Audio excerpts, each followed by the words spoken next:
Hello everyone, welcome to Factify Creation, a channel for awesome facts and information. In today's video, we will be talking about the top 10 things you didn't know about the medieval times.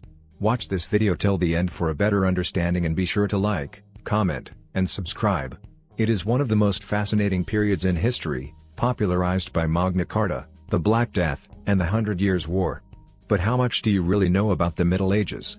Here, we reveals 10 things about the period that might surprise you. Here's a list of the top 10 things you didn't know about the medieval times. Number 10.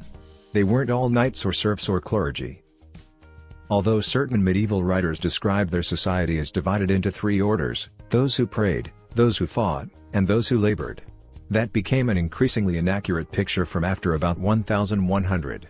The population of Europe increased hugely across the 12th and 13th centuries, with cities and towns getting much larger. Paris grew about tenfold in this period. In the cities, people had all kinds of jobs: merchants, salesmen, carpenters, butchers, weavers, food sellers, architects, painters, jugglers. Number 9. People had the vote. Not a vote for national, representative government because that really wasn't a medieval thing, but a vote in local politics. In France, in the 12th and 13th centuries and beyond, many towns and villages were run at a local level as a commune, and there were often annual elections for consuls and councillors, where most of the male inhabitants could vote. A more complex form of election and government was used in the city-states of North Italy, with more tiers of elected officials. Number 8. The church didn't conduct witch hunts. The large-scale witch hunts and collective paranoid response to the stereotype of the evil witch is not a medieval, but rather an early modern phenomenon, found mostly in the 16th and 17th centuries. There were some witch trials in the Middle Ages, and these became more widespread in German-speaking lands in the 15th century, but those doing the prosecuting were almost always civic authorities rather than ecclesiastical ones. Number 7. They had a renaissance, and invented experimental science.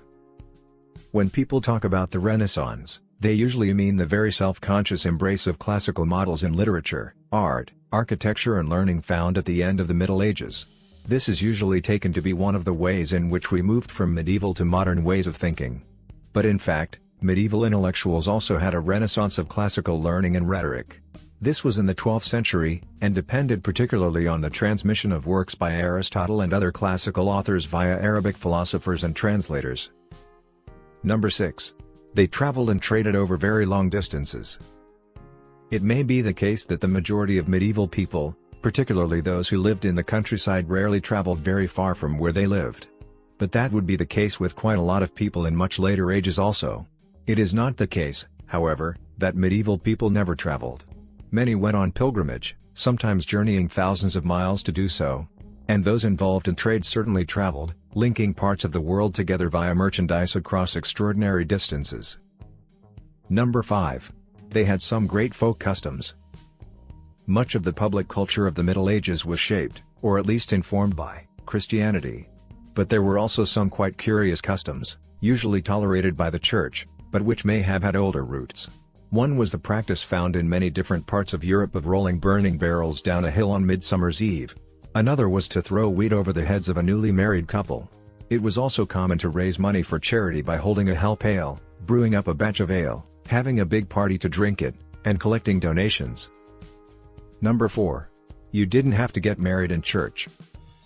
In fact, you almost certainly didn't get married in church. Those who wanted their marriage solemnized would usually do so at the gate to the churchyard. But in any case, couples didn't need a church, or a priest, or the banns being read, or any other religious paraphernalia. The church certainly wanted people to do these things, since around the 12th century it had started to argue that marriage was a formal sacrament. But in practice, and in law, people got married by declaring clearly that they wanted to marry each other. Number 3. Most great medieval authors didn't write.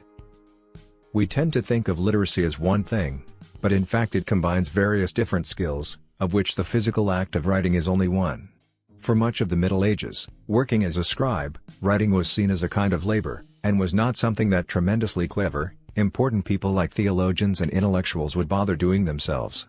Instead, they would use the medieval equivalent of voice recognition software, a scribe who would write down what the author dictated. Number 2. Some people weren't very religious. The Middle Ages famously features great examples of extreme religiosity, mystics, saints, the flagellants, mass pilgrimage, and the like. But it would be wrong to assume that people were always very focused on God and religion, and definitely wrong to think that medieval people were incapable of skeptical reflection. A number of ordinary people decided that the soul was nothing but blood, and simply disappeared at the point of death.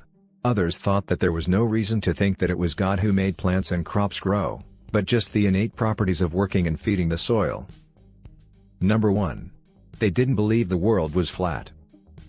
Most people probably know this already, along with the fact that Viking helmets did not have horns.